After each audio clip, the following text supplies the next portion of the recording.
Hello everyone. We're going to get started. Welcome to our debate on voting rights, an important resolution if ever there was, 10 days before the 2018 midterms. So thank you all for coming. We give yourselves a round of applause.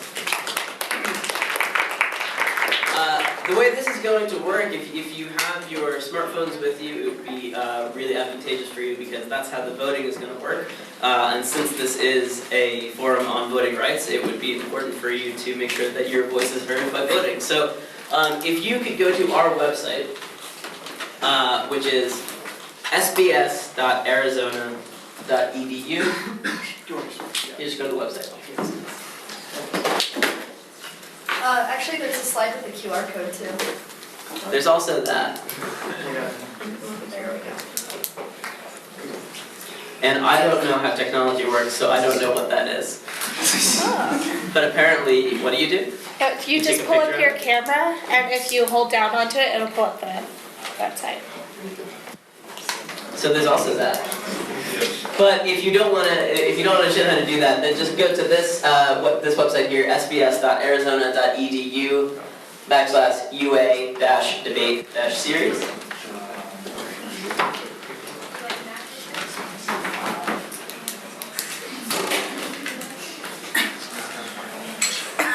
And what you'll see when you get there is our website, and you'll see at the very, very top, please only vote where it says beginning of the debate. You'll be voting twice in today's debate. You'll be taking a preliminary vote before you hear any of the arguments from either of our two teams, letting us know whether you are for or against the resolution that I'm going to announce in my introduction. So hold off on voting quite yet for the beginning of the debate. And then, once we're done, I'll cue you in to where you can click on where it says vote after the debate, at the end of the debate, and we will determine our winners based on who has changed the audience's mind the most from the beginning to the end. And oh, look at that, while you're on our website, there's this button that says donate. So if you feel at all generous today, if you really like what you see, then you are more than welcome to click on that and go ahead and throw us whatever it is that you feel like throwing at us, and making sure that you make it clear that you are donating to the UA debate series. When you make your donation, that would be absolutely wonderful. Just a few words about what we do here. The UA debate series, we launched it this year, and we're trying to draw attention to matters of public concern, controversial issues that deserve a real discussion. We had a discussion on immigration in September. Earlier this month we had a discussion on journalism and information rights. We'll be having a discussion on political correctness on November 9th. So if anybody would like to come out to that, it's going to be a really, really engaging debate. We'll be discussing exactly how it is that political correctness functions in our society, whether it furthers or curbs debate, and what its anthropological roots are. So we'll be talking about that, and I think will be a really, really great engaging discussion. So thank you all for coming out, and we hope that you like what you end up seeing here. So tonight we have something really special for you. As I said before, it's 10 days before the 2018 midterms, so we want to discuss voting rights and whether or not we should extend voting rights to all. So the resolution before you tonight, when you vote before the debate, is resolved that the right to vote should be extended to all. Resolved that the right to vote should be extended to all.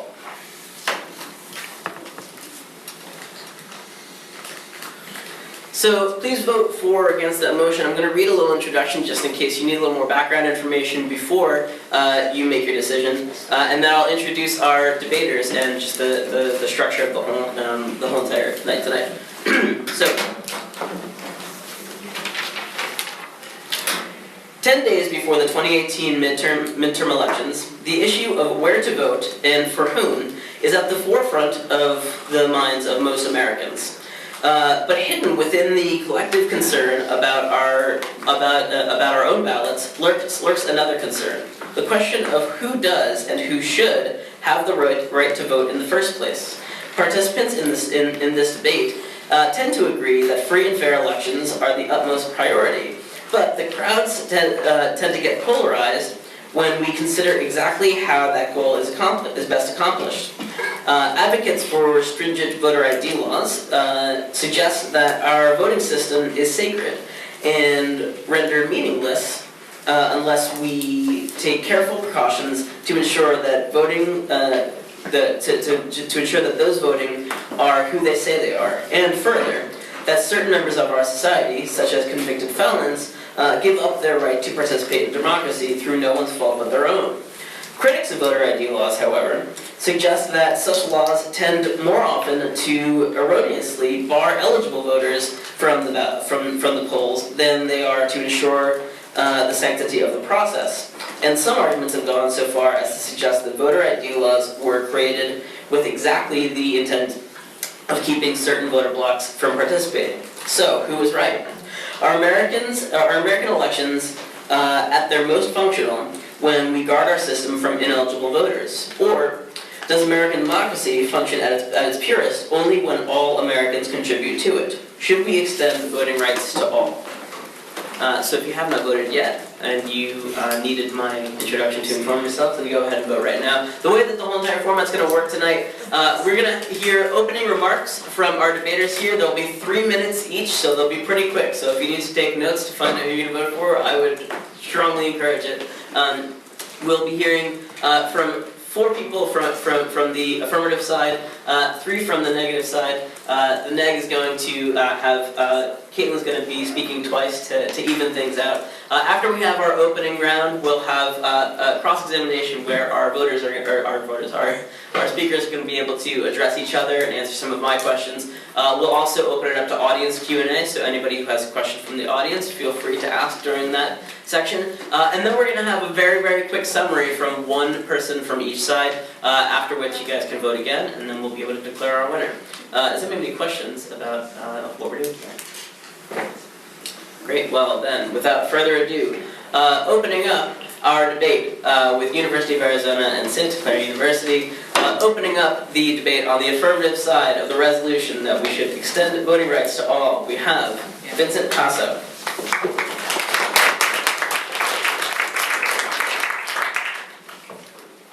Can everyone hear me okay? I don't want to, okay, solid. Everyone in the back good? All right.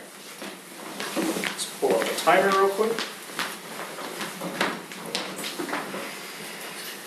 We, the University of Arizona, stand in affirmation of the resolution resolved that voting rights should be extended to all. The United States was founded on the fundamental principle of democracy and that everyone should be heard. While our government has made great progress in ensuring everyone can have their voice heard, there's still much to be done.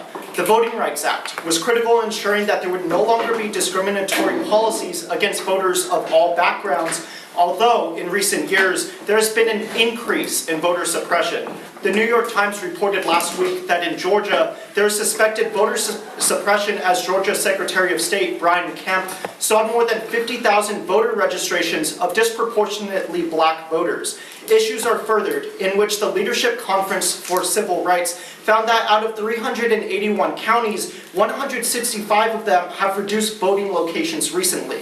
This has led to the closure of 868 polling places in high populations with minorities that were originally under the jurisdiction of the Voting Rights Act. Here in Arizona, specifically Cochise County, there were only 18 polling places for 130,000 residents in 2016, which was down from 49 in 2012. Most states cite budget issues as the reasons for closure, but there's no final decision as to that being the reason. Before the repeal of the Voting Rights Act, the federal government could make the final decision as to whether the closure of these polling places were justified, but that's no longer the case. In addition, voter ID laws discriminate against minority communities. In Texas, a state that has strict voter ID laws, approximately 600,000 Texans lack identification. An estimation from MIT found that around 10% of US citizens don't have proper identification, and this could be higher as the study doesn't take into account the discouraging effects that voter ID laws have on people attempting to register. In order to visualize the effects, a University of Chicago study found that states with voter ID laws could be expected to depress Latino turnout by 9.3%, Black turnout by 8.6%, and Asian American turnout by 12.5%. The main argument for having voter ID laws is in order to combat voter fraud, but the issue is that voter fraud is not heavily prevalent.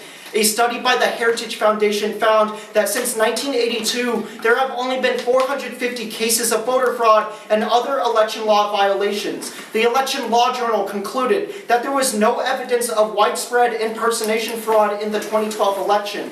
In addition, the Brennan Center for Justice explains that incidents of voter fraud are 0.0003%. These all disprove the reasoning behind voter ID laws. There is no basis for them as voter fraud is not an issue.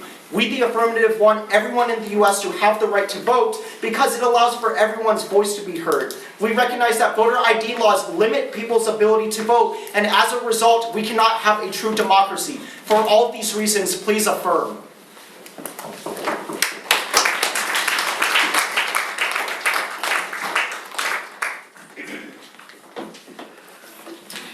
Thank you, Vincent. Vincent came in 1 second above time, so that's great.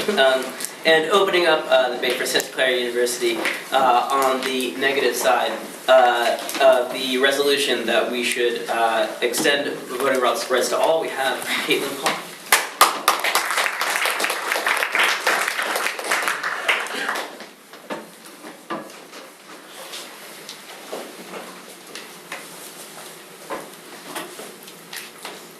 Ask not what your country can do for you, ask what you can do for your country.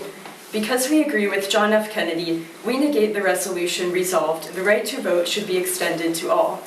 Today we would like to ask what we can do for our country by proposing some alternative solutions for how we can increase civic engagement without extending voting rights to all. One alternative is incentivizing greater voter turnout, lowering the barriers to voter participation, such as by increasing the use of mail-in ballots, moving elections to the weekend, and keeping polls open longer could encourage greater voter turnout. Incentives can also be offered to encourage voting, such as entering voters in a lottery or giving out coffee and donuts at polling stations. One study found that voter mobilization efforts that combined info sessions with small monetary incentives increased turnout by 35%.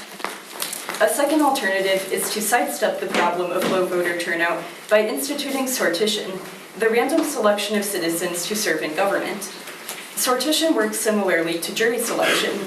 A randomly selected legislature would be more diverse in terms of age, gender, race, and economic status.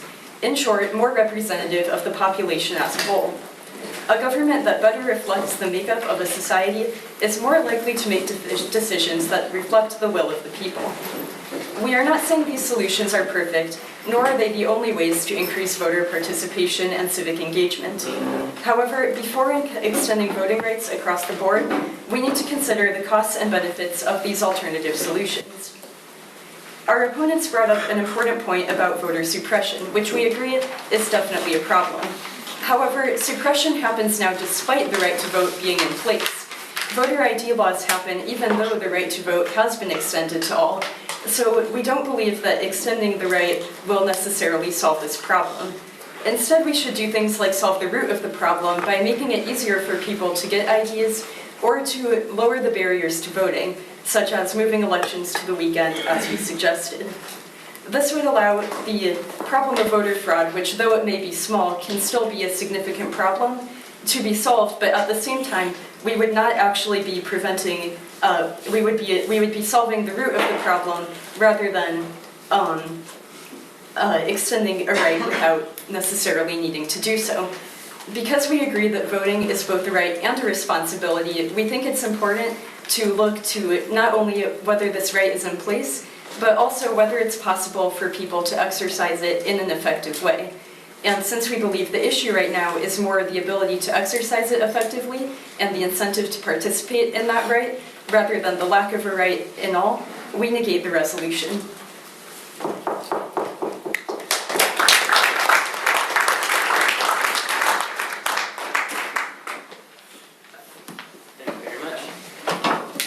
And speaking second for the University of Arizona on the affirming the resolution that we should extend the right to vote to all, we have Nathan Sawyer.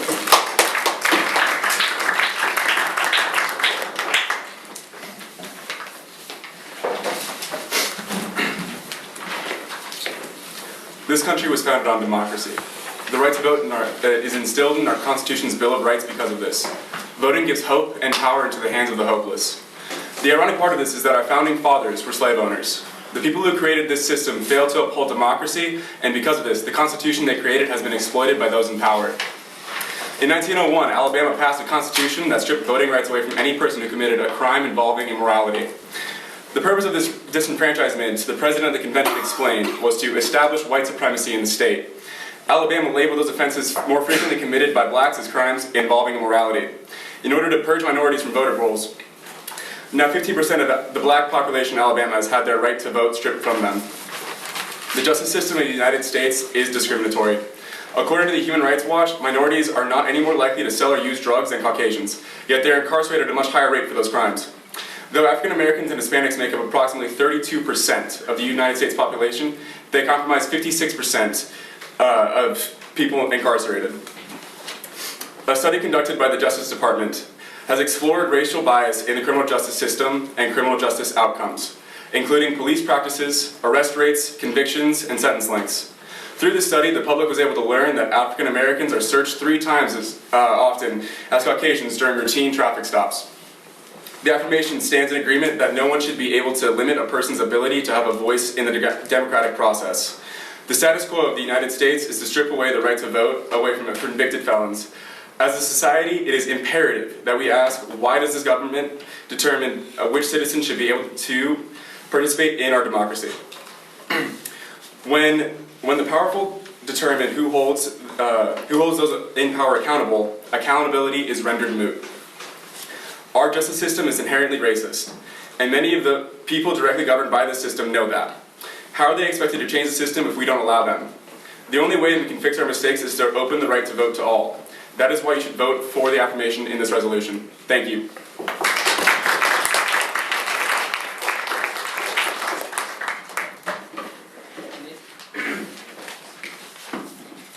Speaking second for Santa Clara University, on the negative side of the resolution that we should extend voting rights to all, we have Jasso.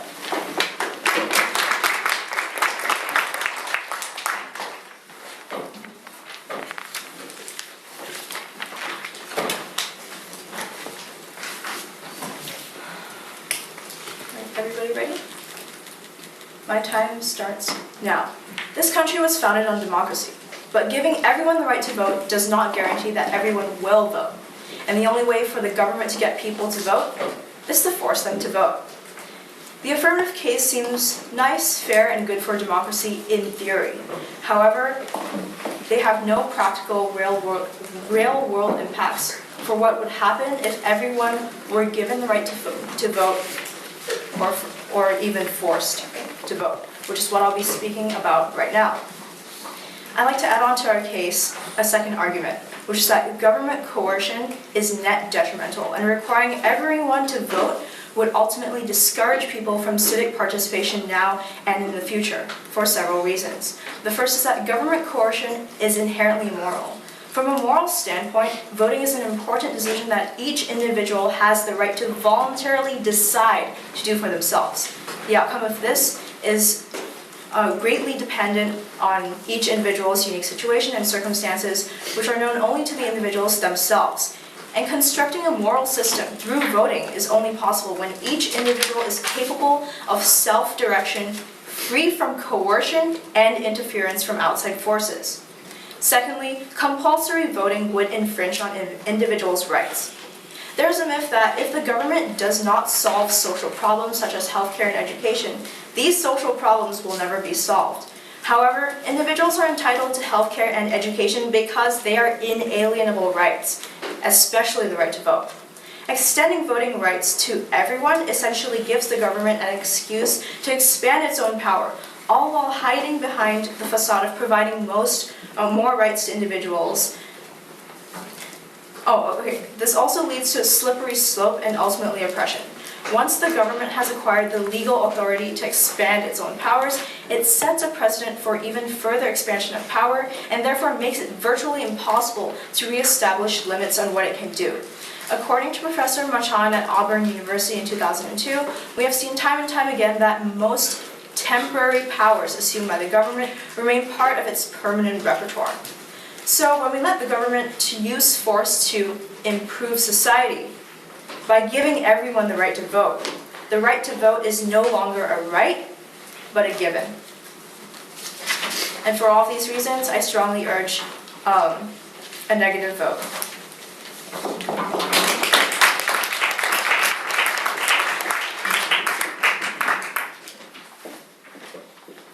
Thank you very much. Speaking third on behalf of the University of Arizona, affirming the resolution that we should extend voting rights to all, we have Savannah.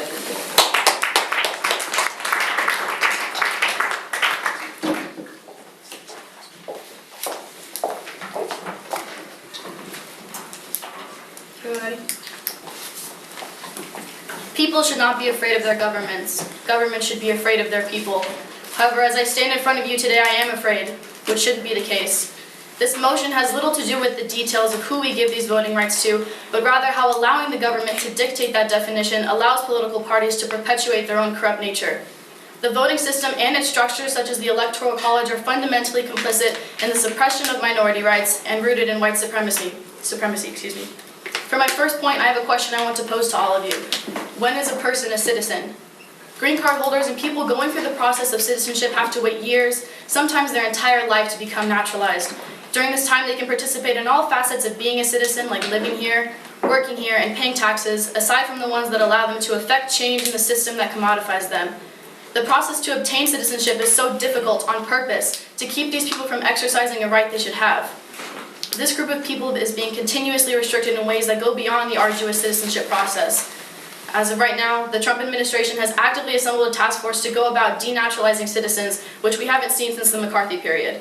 Immigration and Customs Enforcement has a long history of arresting people without warrants, denying them due process, and even accusing them of having gang affiliations without any evidence to detain them. There is no objectively right answer to this question, which is why we can't allow a definitive answer to be given.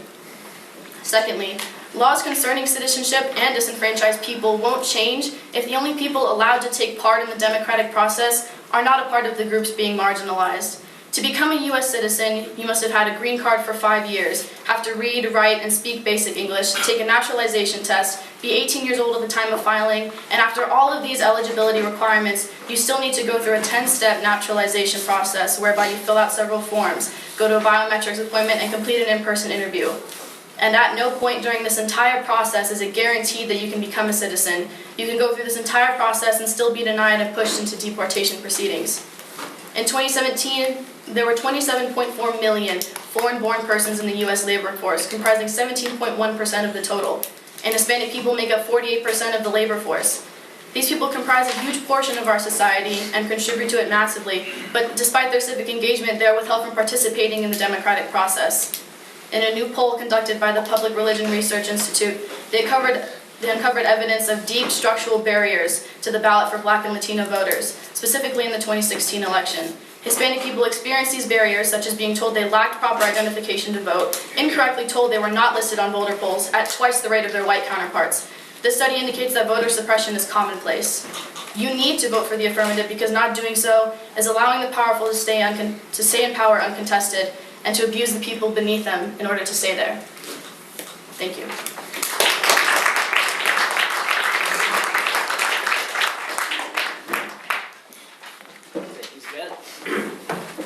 Speaking third for Santa Clara University, negating the resolution that we should extend voting rights to all, we have Johan Fernando.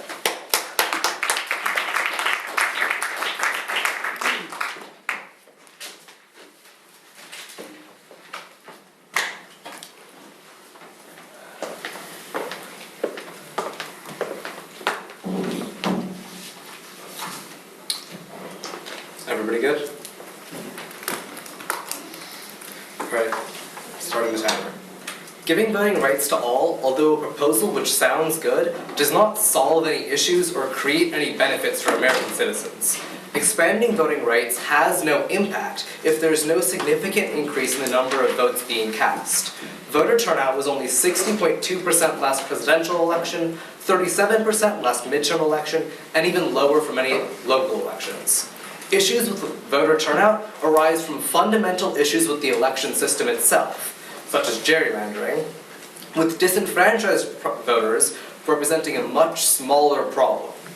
The law, to quote the American Psychological Association's Judicial Notebook, the law as written increases the number of wasted votes, or votes that do not count, because in an electoral system, votes for a losing party are null. The law thus dilutes the vote and aids in maintaining a majority hold. The Campaign Legal Center challenged the law on constitutional grounds, claiming it violated the one person, one vote principle and the Equal Protection Clause of the 14th Amendment. The disenfranchising effect of gerrymandering may also extend to all voters. One important consideration is whether supporters of the losing party believe they are being punished for how they vote. The state's redistricting was a retaliation against citizens who voted for the losing party and violated their First Amendment rights. Such experiences of perceived voter injury also might have a disenfranchising effect. Research shows that social pressure, or the drive to gain praise and to avoid punishment, significantly increases voter turnout. It is reasonable to argue then that if voters feel they've already been punished or that punishment is a likely outcome, social pressure to vote may dissipate and turnout may decrease. Because of this, extending voting rights to all is not the major issue that's faced. Dealing with issues such as gerrymandering, helping increase people's access to polls, helping to expand their access to, for the people who have the right to vote, is going to allow much more of an increase in how many people are actually voting. Increasing the voting pool by a slight amount won't actually increase, or change the election significantly. Changing how people vote, changing the electoral college, changing gerrymandering, changing the election process, not the voting pool, is going to have a much more profound impact on our democracy and enable it to work much better. I guess talking about how the app is framing this, they're talking a lot about how voters are being suppressed and such. However, that's not their rights. We don't extend rights to them by giving them that. What's happening right now is that their rights are being denied. So that's not the same thing as the resolution is talking about. For all these reasons, I urge a negative vote. Thank you.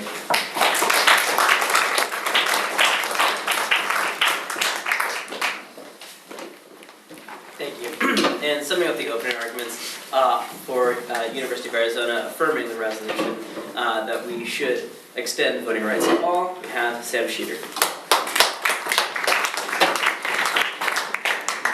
Hey guys, thanks for coming. My time starts now. For those of you unconvinced that voter suppression is an ongoing problem, consider what the Texas Tribune published this morning. Texas State University students are demanding extended voting times and more ways to vote on campus after the local officials urged the county to keep the university's polling location closed. Our opponents have presented a case to you that fails to account for the modern ubiquity of government officials manipulating voting logistics in order to yield results that support their own interest. We must be intentional about understanding the terminology in this debate. Where better to look than the U.S. Constitution? The first 7 words of the Civil Rights Act read, "To enforce the constitutional right to vote." Voting in the United States is not a privilege, it is a crucial factor within our democracy that enables our government to hear our voice and actually be representative of us. The Fourth Amendment states that no government official should require an individual to present an ID without probable cause of suspecting them of committing a crime. Therefore, mandating that voters present a government-issued ID to exercise their right to vote is a blatant violation of the Bill of Rights. The Supreme Court struck down Section 4 of the Voting Rights Act in 2013. This means that until Congress passes a new pre-clearance formula, jurisdictions are not currently required to obtain pre-clearance before making changes in voting laws, unless they're covered by a separate court order. The 2018 U.S. Civil Rights Committee report on minority voting access cited countless examples of, I quote, flagrant radical discrimination since the last reauthorization in reference to 15,000 congressional records, unquote. According to a 2018 study from the Pew Research Center, the United States trails most developed countries in voter turnout. While 70% of Americans told Pew that high turnout in presidential elections is very important, this belief isn't backed up. The Census Bureau estimated that just 55% of eligible voters were represented in our most recent election. If only 55% of our voices are being heard, is our government really representative of our society as a whole? This leaves us to wonder, what can we do to enable and encourage more voters to actually exercise their right to vote? While it's clearly the burden of our government to allow and support all voters to exercise their right to vote, their involvement in regulation of voting has a directly inverse effect. As soon as we introduce any voter ID laws and allow the government to determine who is able to vote, it introduces a slippery slope. When the government begins to pass laws to constrict one's constitutional right, what's to stop them from infringing on more? Freedom of speech, the right to protest, the right to bear arms. These are just a few. Allowing the government, Under the current system, it's not voters choosing the representatives, it's the representatives choosing the voters. We, the affirmative, support the right to vote for all people in the United States. We have proven that any attempt to qualify someone to earn the right to vote cannot be unbiased or comprehensive. The government shall not determine whether its people are worthy of the right that we are given in the Constitution. Therefore, please vote in favor of the affirmative argument.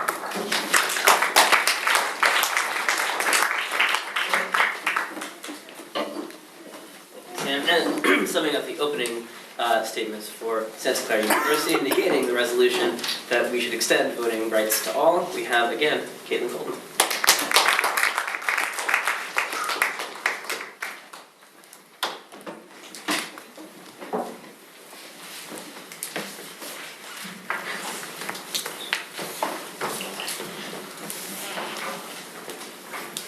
The affirmative has spent a lot of time in this debate discussing the issue of voter suppression, which we agree is very important.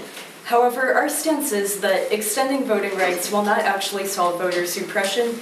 Rather, that's a separate issue of people's current voting rights not being respected. So that brings us into the practicality of how extending these voting rights will actually occur, which my partners have been discussing in their last speeches. One issue is that, as my partners discussed, in order to guarantee that people actually do turn out, that implies that the government will have to mandate that people vote. The affirmative mentions voter suppression, but we don't know that all low turnout is directly caused by voter suppression. A lot of it could also be apathy or lack of interest in politics, or simply people thinking that it's futile to vote because their vote won't matter given the number of people who vote, or because they don't think the government will actually be listening to them. These are deeper underlying issues that need to be addressed before we look into extending the voting rights in general.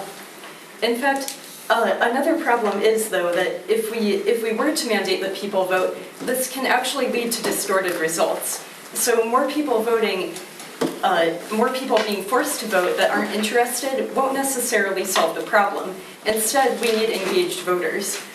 For example, studies over the last 50 years have repeatedly found that non-voters tend to be less informed and less politically interested in voters, which could in fact be part of the reason for this low turnout.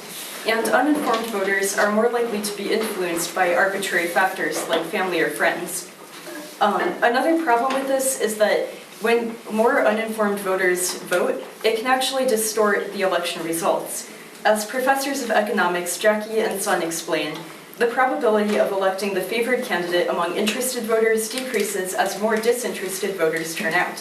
The extreme case, in which only a very small fraction of the population is interested, will deliver a result no better than flipping a coin. Random voting may aggregate the preferences of all voters into the opposite of what would be expected. The higher the percentage of uninformed voters, the more likely the aggregation will be distorted. So the issue here is that we need to first address these underlying issues of what's driving voters not to turn out to the polls, and whether the issue is their lack of information. Then we need to look to how we can provide these incentives, like encouraging voters to be more informed, in order to get them to turn out to vote. Because in the affirmative world, we have this problem where either they don't require everyone to vote, so there's no way to guarantee that greater turnout and greater civic engagement happen, or they do require everyone to vote, in which case we can get these distorted results or the coercion that Gia mentioned. So I urge you to consider the alternatives we discussed in our first speech, and rather than looking to extending voting rights to all, looking to solving the current system and improving it first.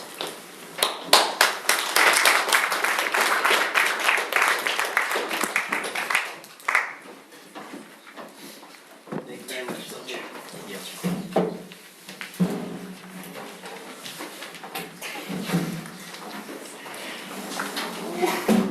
I need to make myself comfortable before I take this turn in the second round.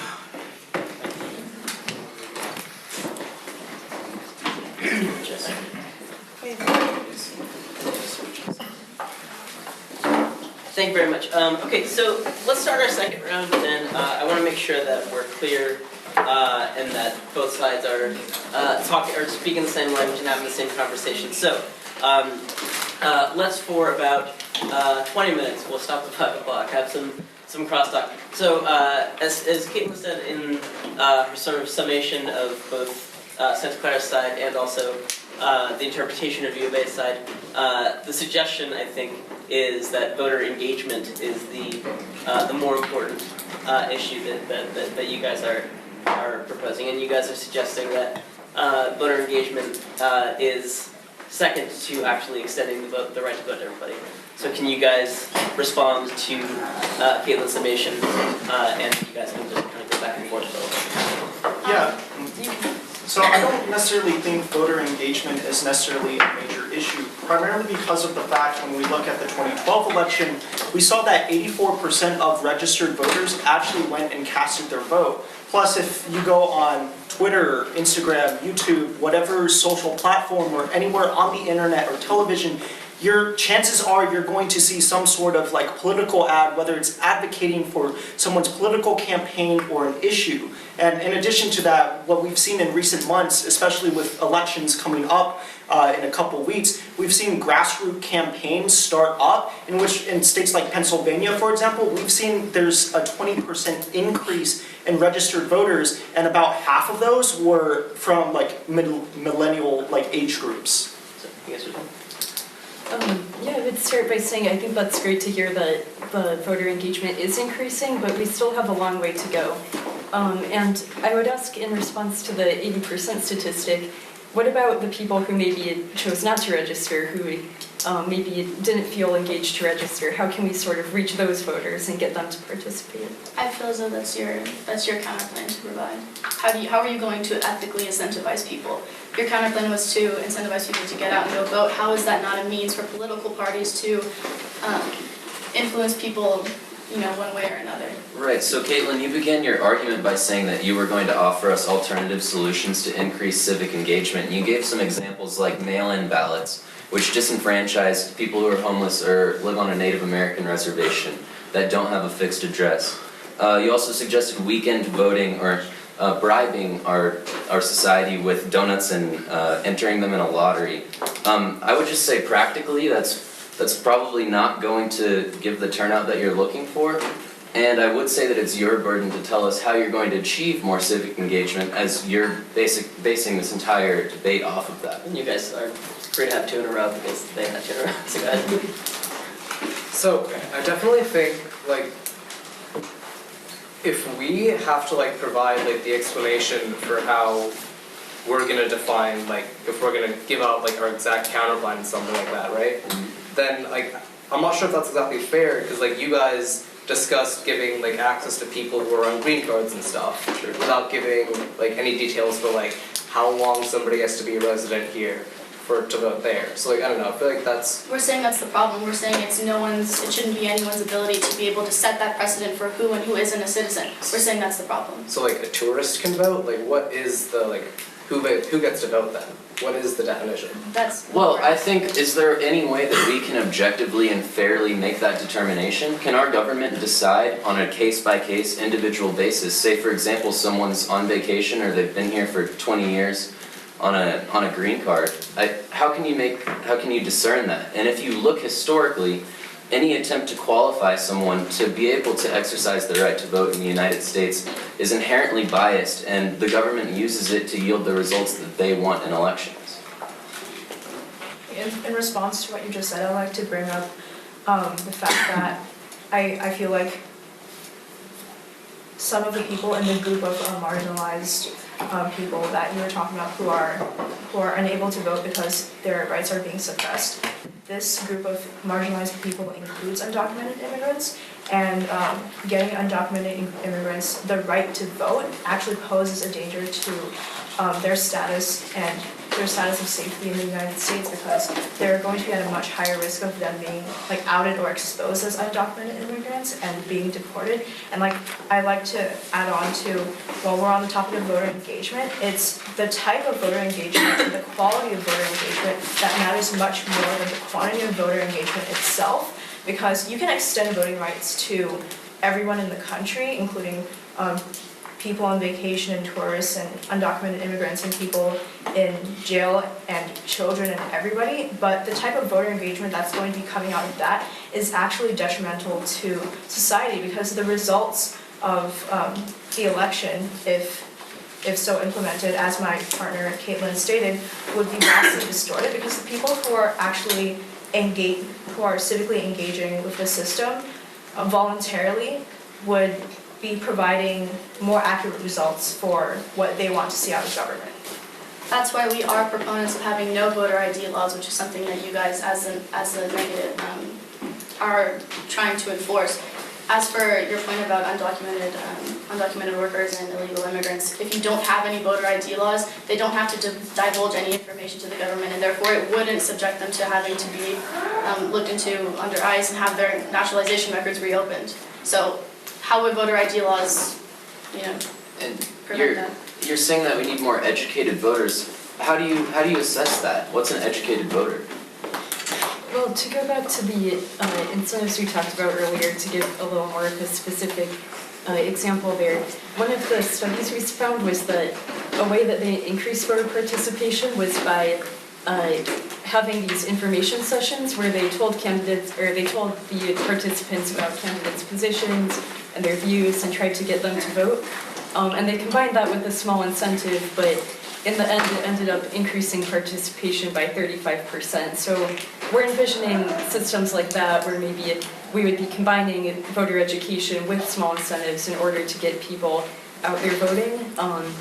So although I agree that it can be a little arbitrary on who exactly is informed, I think as long as someone has a solid grasp on what the different candidates' stance are and has the information that will allow them to make a decision that is in keeping with their reason, that's what we would be looking for. I think we're in agreement that civic engagement is important, but what we need an answer from you guys on is why does a homeless person, an undocumented worker, why does their right to vote matter less than someone who already has it? Why shouldn't they? So I guess part of what's happening here is that there's, I think, a difference in how we're talking about these terms. Because currently, somebody who is homeless does have the right to vote. It is difficult for them to do so, that's true. But when you say extend them the right to vote, that doesn't make sense, by definition, because they have the right to vote. It's difficult for them to do so, which is a separate issue and a separate debate. If you can't exercise your right, do you even have it? They do legally, so when you say extend the right to vote, if you're saying support the right to vote, sure. Right, but they can't exercise that right. So, the letter of the law is such that, yeah, they might be, they could vote, but the way that it actually takes place is that they can't, because they can't exercise the right. So. And we're saying these are instruments of the government to keep these people from voting. They purposefully make it hard for these people to vote. There's a numerous amount of costs, you have to have underlying documents required to obtain an ID. It costs money, from anywhere from $75 to $175, and that covers document fees, travel expenses, and waiting time just to go get an ID, just to vote. So why not just eradicate the idea of having to have an ID? So how do you vote in the app world? What is the system?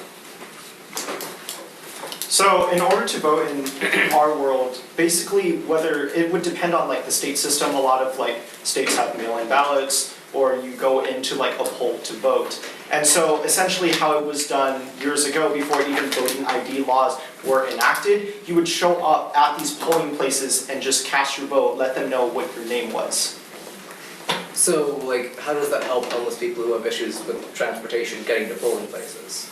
So that's the nice thing. What we've seen, especially with this election cycle, we've seen private companies such as Uber or Lyft actually volunteering their services in order to give people rides to the polls. So I'm sure there can be some sort of, whether it's in collaboration with private companies such as Lyft or Uber, or even public programs in which we get people from their home in order to the poll, or drive up ways or methods in order for people to actually get to polling places.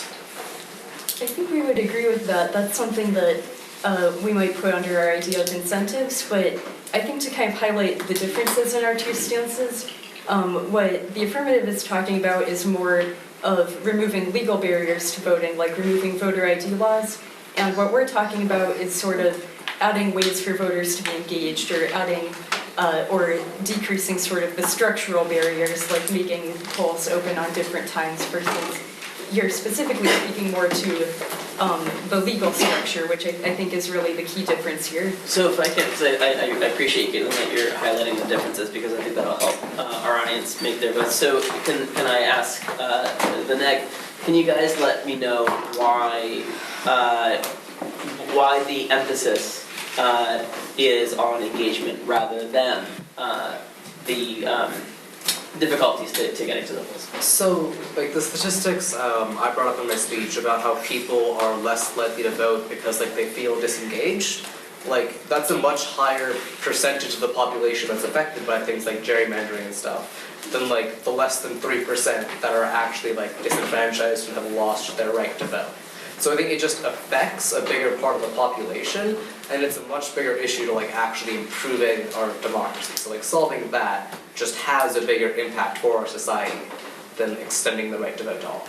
I'd also like to add that the people who already have the right to vote and are already able to vote, we're trying to increase their quality of engagement with, and their quality to the quality of their vote, and like how educated and knowledgeable they are about the impacts of like what their own vote would have on government.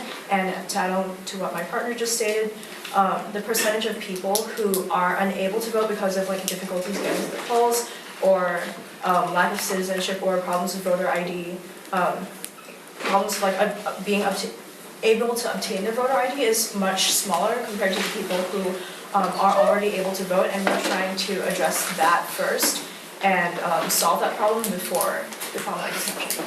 So I feel what's failing to connect here is that under the umbrella of our side, civic engagement isn't decreased at all. Only on their side does it decrease civic engagement. We can have both on our side. We can extend voting rights to all people and also have an exponentially more civically engaged group. Well, I'd like to clear that up as well, because you guys are arguing for more civic engagement, but at the same time more informed voters. So, Caitlin, when I asked you for an example of what an informed voter would look like, you cited getting incentivized to go learn about different candidates. But that would be something that you might do at your local library. Would you think that any sort of information session, in order to get someone to the point that you believe is informed, do you think that that's impartial? Well, it is a tricky question, because I do think you're right that there is a possibility for partisanship to sneak in there. But I think the important thing is that we have a lot of different avenues for information, so that someone isn't just limited to what they're hearing on their favorite news station, but they have these different avenues they can look to, and maybe a nonpartisan independent group could conduct these sessions in order to make it as unbiased as possible. So you guys talked about, I guess I'm still confused, because you're saying you want more people, more civic engagement, but are you suggesting that all of these people that you're able to engage via incentives or whatever methods you'd like to use are going to be informed? We see 55% of our eligible voters currently participating. What percentage of voters do you think could be informed?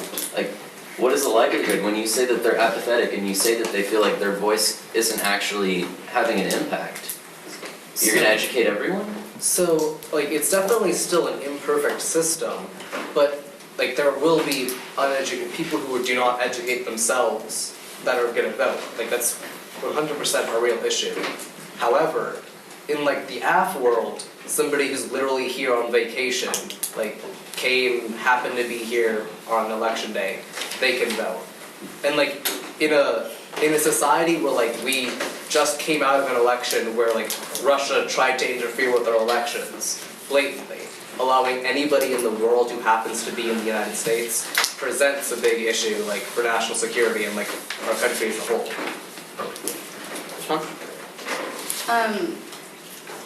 So what's important to understand is that when it comes, sure, there was like an influence through Russia. What's important to understand is the focus on that influence was that Russia was actively like taking part in like hacking votes or anything like that. But what we saw actually a couple months ago was that the Trump administration had appointed a commission panel led by Mike Pence and a few others in order to conduct some sort of final analysis on if there was actual voter fraud. And what they concluded was there was no voter fraud whatsoever from any sort of like foreign powers, whether that was, let's say, Russia hacking votes in states like Florida or anything like that. Sure, there's also like, I feel like you can reasonably say that an administration conducting like an investigation onto how it got elected could definitely have some significant bias. And as well, like in the app world, Russia would not need voter fraud to interfere. They would need to buy a bunch of plane tickets. That's it. But while we're on the topic of voter fraud, I'd like to ask, even though I think a lot of people are in agreement about the problems posed by voter ID laws, there are also a lot of people who don't fully see why these laws might be a problem. So from your standpoint, could you maybe expand on why it is so hard for some people to get these IDs, or why this is such a barrier to voting? Yeah, so it's important to understand that what we've seen with these voter ID laws, they're mainly in states that were under the jurisdiction of our Section 4 of the Voting Rights Act. And essentially what that section did was ensure that when states were conducting anything in regards to elections or like anything like that, they had to go through a pre-clearance. So since Section 4 was deleted, what we've seen actually is a lot of these states that originally needed that pre-clearance from the federal government, they go in and not only reduce polling places, but specifically because they enact voter ID laws, what they've done is taken data from like the US Census and determined areas in which there's minority populations, and they've closed things such as DMVs or government offices or made them open only during a limited amount of time. So it's much, much harder in order to get any sort of form of identification as a result. So then I guess our follow-up question would be, why then shouldn't we just address the root cause of why it's so hard to get IDs? So our side, I think, would advocate for lowering those barriers to getting an ID rather than doing away with the ID laws. Because that's a bit close-minded. I think what we're saying is that there's no way to have the government determine who, say in the case of someone that lost or that went to jail, there's no way to determine if someone should vote or not, if they are worthy of it. And so any sort of judgment is going to be biased, and it's not going to allow our government to be reflective of our whole society. If I may briefly, we still need an answer from you on how you justify not extending the right to vote to people who deserve it, like undocumented workers who have been here a surplus of 20 years, work here, pay taxes here, have families here. How do you justify not extending that right to them? I think that there's a lot of like political issues in history there, right? Because all of that comes down to like they're humans and they have rights, but they're also undocumented, right? They're not part of like the United States political system, and so it's a strange concept to like say. Are they governed by it? What? Do the laws of the land affect them? The land that they've created a life in? Yes, but they did not, like, there is a system in place to join it and to control it. We have a census, we have ways of, like, how our population interacts and grows and develops itself, and they do not come into it through the proper system. Well, do you think that they should have a say in what that system and what the parameters within that system is? Because it affects them? This goes back to our overall stance, which is that the issue isn't so much extending voting rights, it's looking at these bigger issues of how our government is structured and why do we have such a difficult system for people to become citizens in the first place. Yeah, so... Absolutely, but that's your justification to make. Why should we not extend that right to them? I'd like to hear, you said something... Let's let them to respond. I'd like to reply to that while we're on the same topic with a question for the affirmative. Does granting citizenship or verifying voter ID to a person make them significantly more likely to vote and make an educated educated vote at that. Speculating about their civic engagement doesn't help at all. It still doesn't justify not giving them the right to vote. Frankly, there are no statistics for you to cite that Hispanic people given the right to vote if they're undocumented are in the process of obtaining a green card. That's all speculation. There is no factual evidence there to say that they wouldn't be more civically engaged. So that's a moot point. I think part of it is also just a logistical and practical question. If you accept that we're not going to take any identification, then any literal foreign actor can come in and vote and affect our society. If you're saying that the reason that undocumented immigrants should be able to vote is because they live in and interact with our economy, then why would we allow somebody who does not live and interact with the United States regularly? Why should they be able to vote? How do you weigh that, saying in order to allow these people to vote because they deserve it, maybe we're going to allow all these people who have not met even your qualifications? I haven't stipulated any qualifications. You said that you guys have said that the reason that undocumented immigrants work, that they should be able to vote, is because they are governed by our laws. They live under them, right? So then Legal or illegal, they contribute to our society, and as such, they should have a say in how that affects them. So then why should people who don't live in our society, who don't contribute it, who live halfway across the world, well, in your guys' world, anybody can vote. So you think it's a pragmatic application that a bunch of people from whatever country that you haven't stipulated are going to come here and vote for what I can list off countries that want to But in what instance would somebody just come here out of the blue and vote? Our concern is that in a world where the right to vote is extended to anyone regardless of citizenship and regardless of ways of verifying that they are a registered voter, it opens the door to voter fraud in a way that would be much worse than what we have now. So this goes back to the practical concerns we raised, which are that on the one hand, undocumented immigrants would have to come out of the shadows in order to vote, which might put them at risk and be harmful in this particular political climate especially.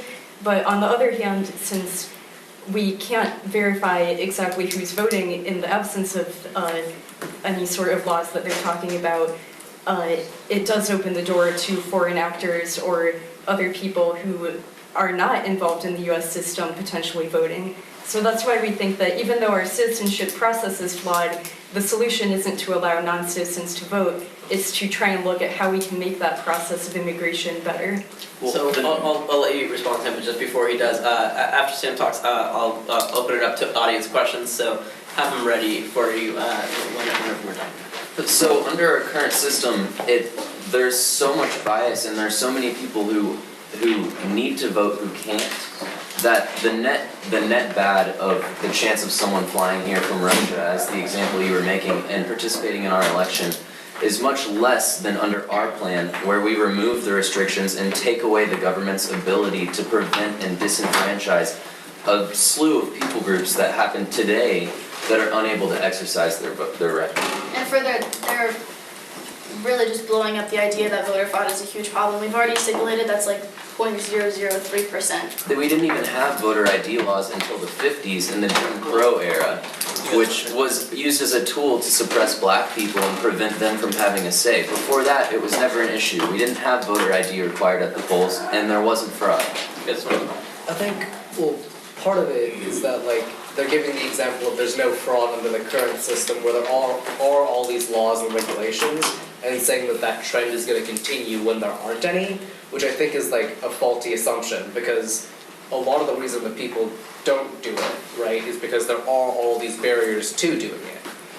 If you take all those barriers away, there's no guarantee that people still won't. All right, let's open it up to audience questions. Anybody who might have them, and we have a mic. So actually, can you be our mic over here? You can hop over the table. Yeah. Everyone doing okay? We're good so far. Okay, great. Yeah, Dave. So political scientists have determined that the 2016 election was determined by about 80,000 votes in 3 states, right? If you look at voter suppression laws, specifically just people who can't vote because of criminal pasts, that number is at 6.1 million across the country. So if half of that, if we take that half of the population votes, that's like 3 million votes. And if that incarcerated population is more than half minority, then that number would have flipped the 2016 election. Is that not a noble goal? Why wouldn't that run counter to your arguments, and why would that not be more important than what you guys are trying to accomplish? Who's the question for? That side. So I think part of what you're saying is about the 80,000 votes that determine the election. I think that issue fundamentally arises from issues like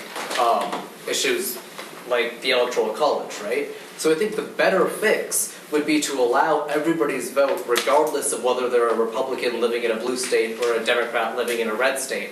Allowing their vote to be heard nationally would allow everybody's votes across the country to have a real impact instead of just those 80,000 swing votes. But We'd appreciate you're not debating with the debaters. Do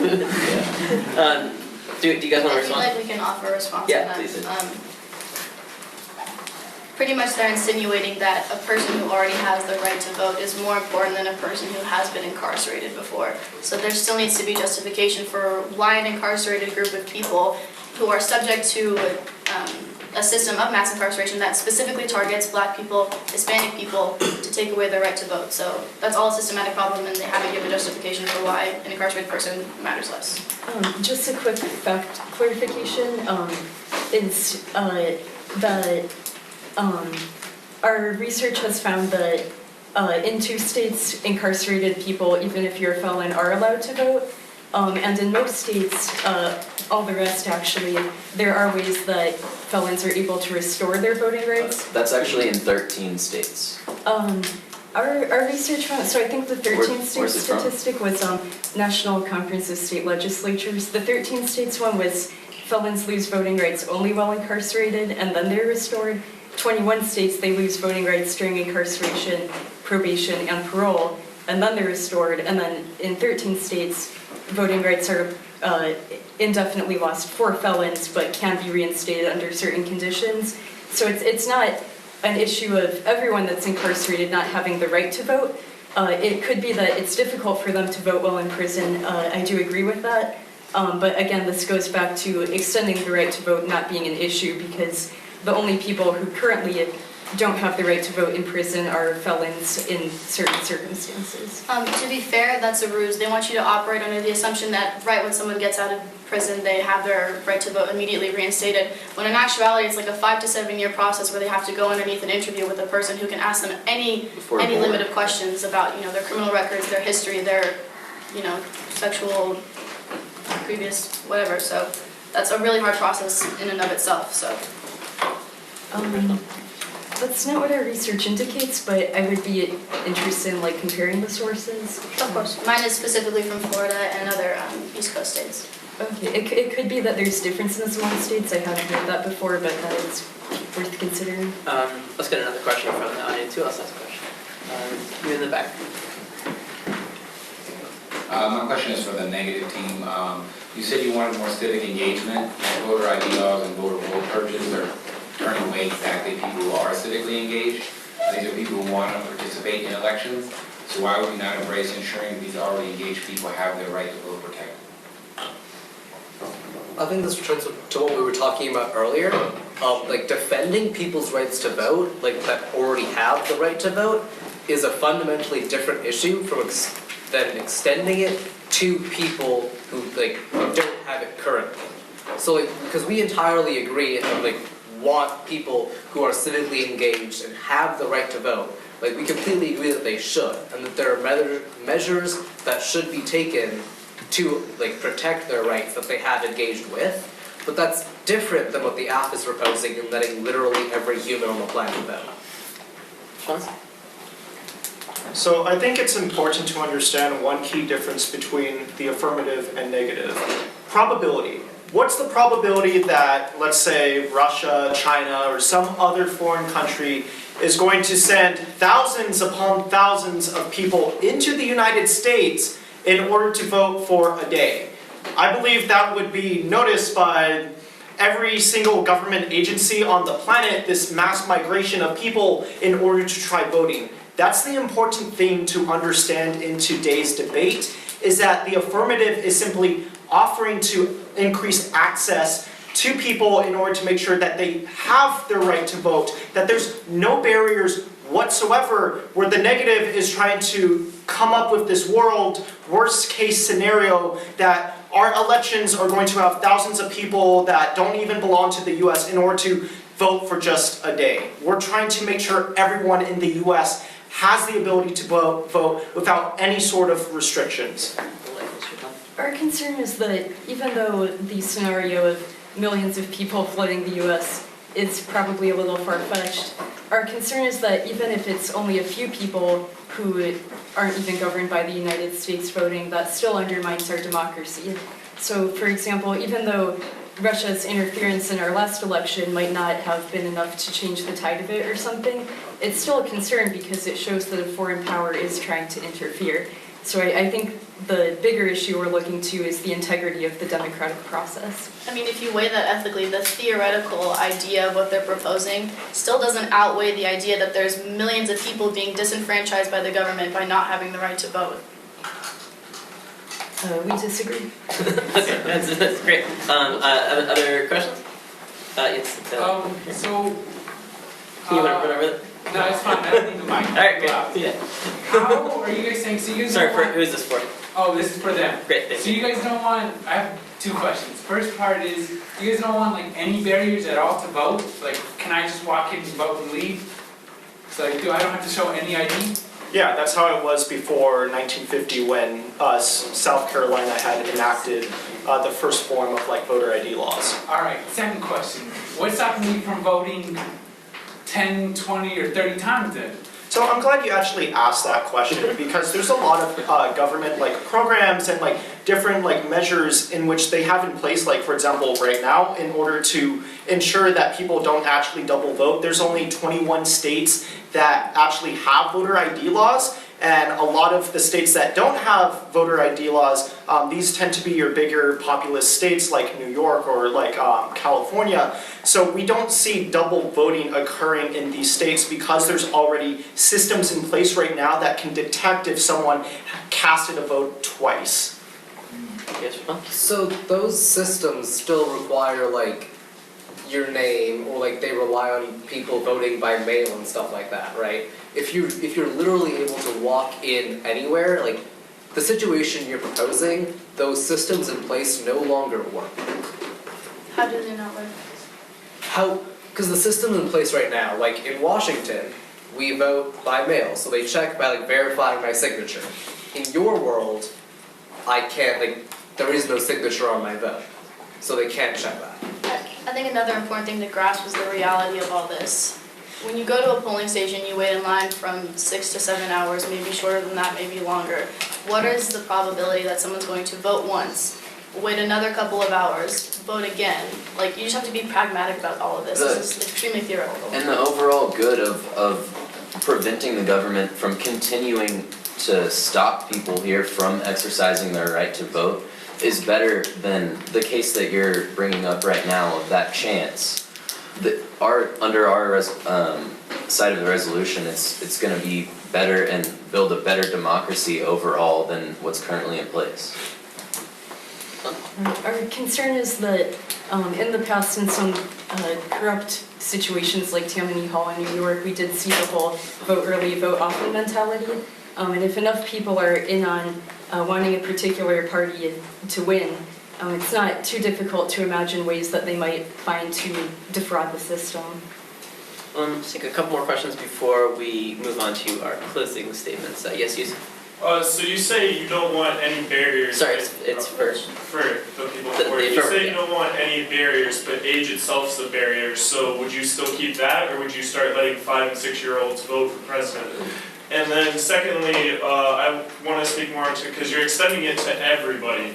And so you're focusing a lot on minorities who already have the right to vote, and there's the whole infrastructure part, which I totally get, but one of the second part is like, the criminal justice system, you'd have to be proven guilty of a felony to lose your vote. And if you're incarcerated, you're then kind of deemed like not worthy of living in society, you're moved to jail. Like if you're then proven guilty and deemed not really a productive member of society, then why do you still get the right to vote? So I can take this one. I put it on my speech that there are many issues with the justice system itself and the system that is labeling these people as felons and giving the convictions.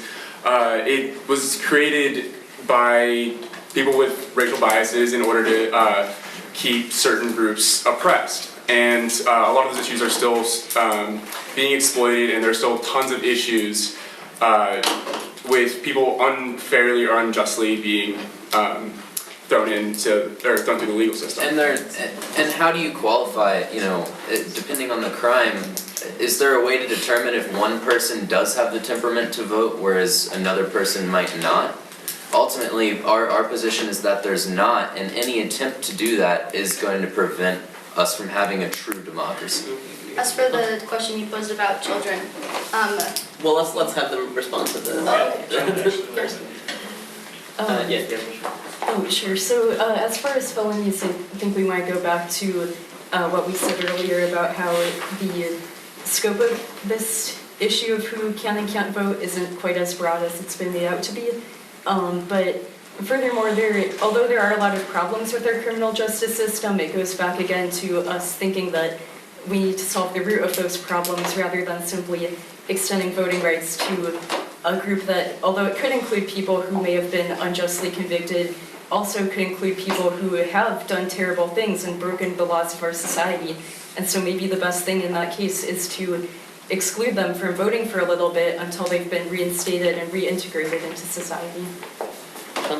Yeah, so I think it's important to have felons the ability to vote because chances are there's this narrative trying to be formed in which felons are going, if they are given the right to vote, automatically they're only going to vote in interests, let's say you have a murderer, that murderer is only going to vote for someone that's a murderer or murder pro-laws. Chances are, considering the state of politics, those aren't going to be major voting issues in legalizing murder or other acts that these felons might have committed. We're simply wanting to extend their democratic voice because they know how the judicial system works. They've been through that whole process and they can help point out the flaws in our judicial system so we can have a much more effective government in the long term.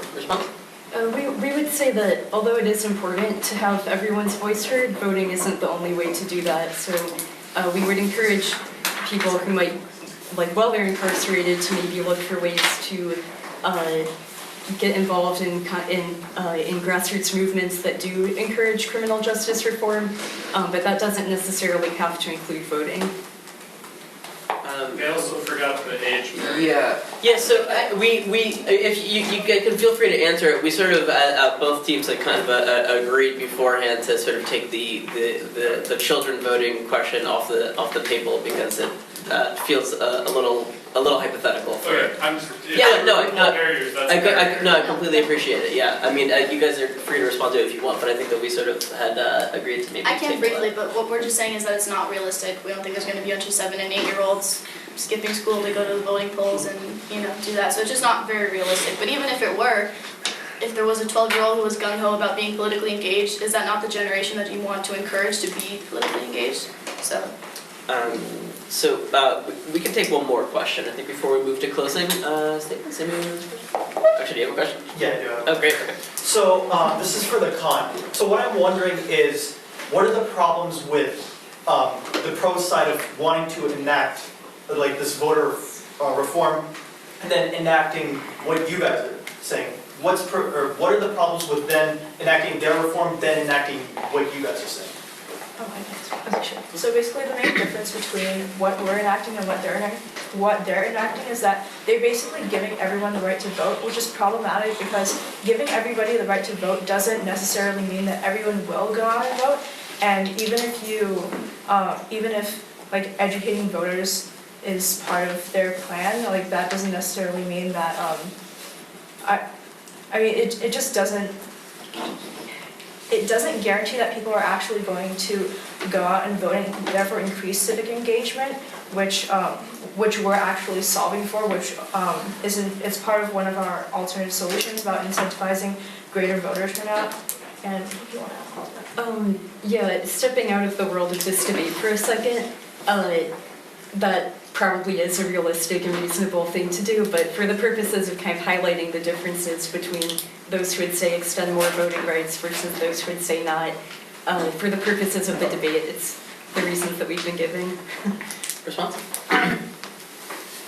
Speaking directly to what Gia said, she hasn't cited any evidence. It's all speculative as to whether or not people who would be given the right to vote would or would not be civically engaged. The problem is that it's inherently problematic to assume that someone doesn't deserve the right to vote when they're just as much of a person as someone who does. Yeah, and there's just no way to qualify whether or not someone is informed. I think, you said, our plan doesn't guarantee more civic engagement, and that's okay, but what it does guarantee is that the people who want to vote, who have been oppressed, are going to be able to vote. They're not going to be suppressed anymore. That's what we want. I'm going to give you guys a comment, and then we'll move to our final round. So Go ahead. I guess you say that these minority oppressed groups aren't going to be suppressed anymore, but I think you also have to look at everything beyond just voting. And so it's the same groups that are being oppressed in voting and in everything else, right? And so if you just give them the right to vote, but it's in such small numbers that it'll actually make no difference to how the votes turn out, then you actually haven't affected their lives anywhere else. We're going to allow Vincent to respond to anything else in the final. Thanks, Vincent. Let's move on to our final round, which again will have only one speaker from each side give a 5-minute summation. And closing out on the affirmative side for the University of Arizona, affirming the resolution that we should extend the right to vote to all, we have Vincent Jasso.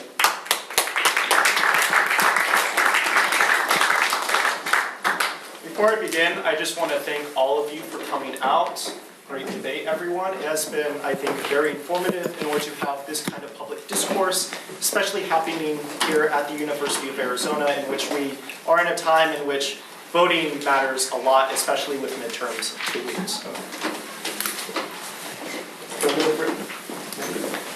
All right. Beginning now. The United Nations once stated, when publishing their universal list of human rights, which it's rights that every single human being that lives on this planet has, no matter where you live, what government you are under, right number 24 is that your right to have a voice, to democracy, for your voice to be heard, shall not be denied. And because the affirmative wants to make sure no one's voice is to be denied in any sort of democratic process, I'm proud to stand in firm affirmation with the University of Arizona. Primarily because this whole debate has narrowed down to the speculation of the negative and the factual information of the affirmative. I'm going to start off first by addressing just main key points from the negative, in which their whole entire case is about how instead of expanding the right to vote, we need to be increasing voter turnout. But the issue is that we already have high voter turnout to begin with. As I brought up in questioning, in the 2012 election, 84% of registered voters casted their ballot. That's important to understand in today's debate, because what we see is voter turnout is already high, but we're actually starting to see this trend in the status quo. Primarily when I brought up the point about Pennsylvania, in which Pennsylvania has had a grassroots campaign focused directly at younger voters in order to get them out and vote. We've seen a 20% increase in Pennsylvania's voter population, and half of them have been from the millennial age group. That's important to understand because we're starting to see voters more engaged right now. By getting rid of voter ID laws, we're going to drive up voter turnout. And I want to go over the main issue of voter suppression and mandating. And this is going to be long, so please bear with me. It's important to understand how voter ID laws came about. Came about during the Jim Crow era, in which in 1950, South Carolina enacted its first voter ID laws, primarily subjected in order to discriminate against South Carolina's black population. That's important to understand because inherently voter ID laws were constructed in order to discriminate. The affirmative is advocating that this discrimination no longer happens. But let's say that discrimination doesn't exist, that it's a perfect world and racism does not exist no matter what race you are. But let's look at how exactly the average US citizen is affected. As the ACLU explained this year, 11% of US citizens lack any sort of government-issued ID. That's more than a tenth of our population who wouldn't be able to vote in the event voter ID laws are taking place. In addition, 1/3 of our nation fall under the jurisdiction of voter ID laws. That means a massive populace is being discriminated against potentially because they don't have any sort of form of identification. But let's go on to the effects of these voter ID laws. As I brought up in my speech, a University of Chicago study showed that voter ID laws specifically depress voter turnout among minorities. That's important to understand because if you want minorities to have more of a voice, you want them to be more civically engaged, you're going to want to get rid of voter ID laws. That's exactly what the affirmative is advocating for in today's debate. In addition, in order to just address their whole entire voter mandate issue, we're not simply mandating that people vote. We're simply ensuring that they don't have these barriers in order to vote. They argued a whole entire speech that if we did get rid of voter ID laws and make everyone have the right to vote, then we are going to all of a sudden force these people to vote, that they're going to be forced to go to the polls. It's important to understand that every single point that the negative brought up directly proves their point, in which we are in a world where we don't expand the right, we're going to start having government coercion because they bring up things such as increasing voter turnout, bringing people more to polling places. They're advocating for government coercion, forcing people to vote. We're simply giving people the right to, making sure that there's no more barriers so they have the decision to vote. That's important to understand in today's debate. Finally, I want to go over the key voters of the affirmative real quick. First, we're solving for the issue of voter engagement because as Danielle Long from the Campaign Legal Center explains, voter ID laws disenfranchise minority voters and cutbacks in early voting make people don't want to vote. We're simply getting rid of those voter ID laws, so we're making people's vote feel validated. Right now, when you get denied because of there being voter ID laws, people don't feel like they are validated. The whole entire affirmative is validating people's right to vote. And because of that, we're going to have a better democracy, and that is why I stand in firm affirmation of this resolution.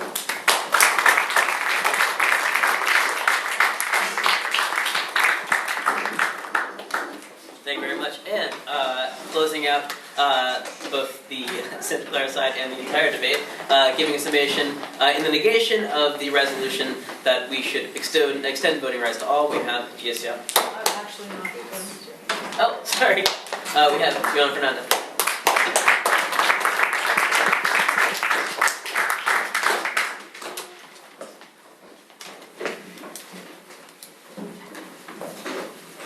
I just want to start by thanking all of you for inviting us here and giving us the opportunity to debate.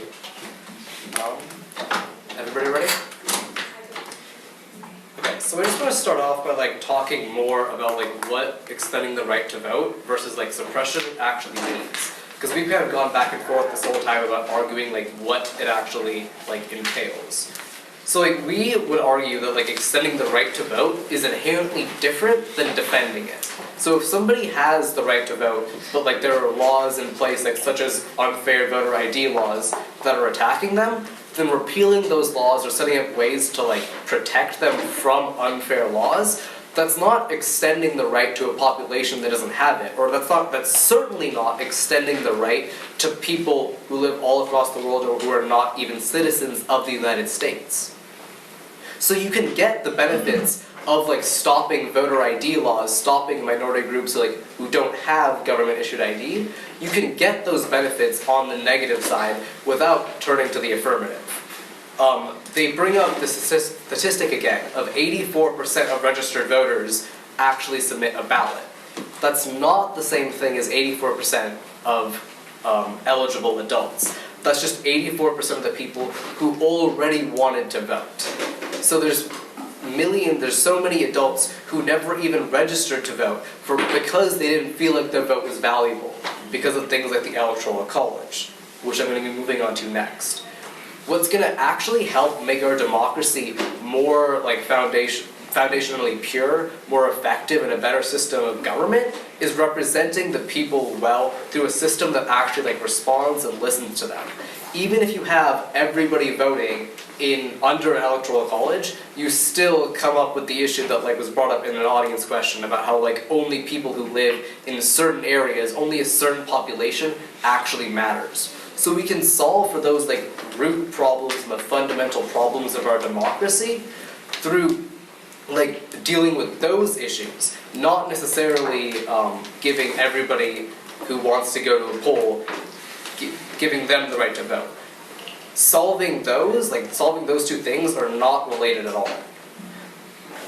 So the affirmative doesn't actually increase the quality of life or solve for any of the issues that the United States is facing. Less than 3% of the United States population has lost the right to vote like due to being a felon. So like changing that is not going to actually turn any states within the electoral system. Whereas like changing the way the system works foundationally, as I've been talking about like the Electoral College, talking about getting rid of gerrymandering so that people can like vote and have their voices heard, those are going to have a much bigger effect on how the United States works. And in addition, they keep talking about voter ID laws and how those are like inherently harmful. Sure. Also, not every state does those, as they brought up themselves. In Washington, where I'm from, we don't do that, right? And yet we still have restrictions on who can vote. It's still only citizens, right? So those two, you don't have to turn to the AF to get rid of inherently unfair voter ID laws. Because of this, they're not really solving for anything. Like, there's no specific issue that is only better in the AF world that's not better solved by the negative. For these reasons, I urge a negative vote. Thank you.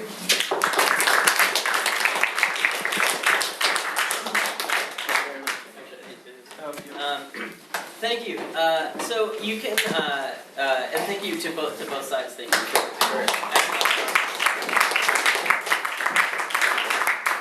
so I'll just direct you again towards either taking a picture of this and somehow using some kind of crazy robot technology to cast a vote, or going to sbs.arizona.edu/ua-debate-series to click on the portion that says vote here at the end of the debate to let us know which side you believe has convinced you the most.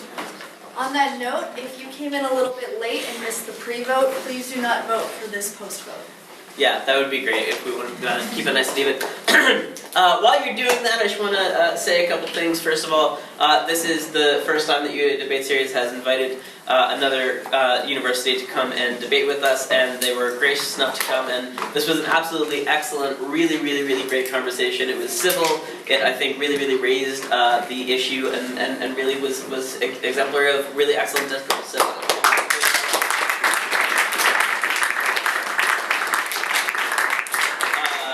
and you should all vote if you if you're registered to vote. You should definitely go and do so in 10 days. So I also just want to remind you again that we do have another forum on November 9th. It's going to be on political correctness. We're going to have two pretty fiery speakers who are going to be pretty against the concept, and two people who are professors at the university who will be discussing the anthropological sort of roots of political correctness. So it would be really great for you to join us, and it would also be really great if you could, while you have your smartphones out, give us a follow at on either Twitter or Instagram, or both of them, at UA Debate Series. That would be absolutely wonderful. You can find out all the information you need to find about our future events. And are we going to close out are we logging it out?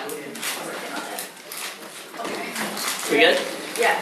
Okay, we have your votes now officially in. Hopefully everybody has put it in. So the pre-debate vote, pretty even 50-50 split. we had 47% of you were against the motion with the negation that we should extend voting rights to all. 52% of you were in favor of the motion that we should extend voting rights to all. And let's see the post-debate vote. Wow. 77% of you. Why are there 107 responses? Something weird happened. That's I really, just opened it right when we closed. I don't know. That's really weird. People must be really embarrassed. But let's declare since our winners.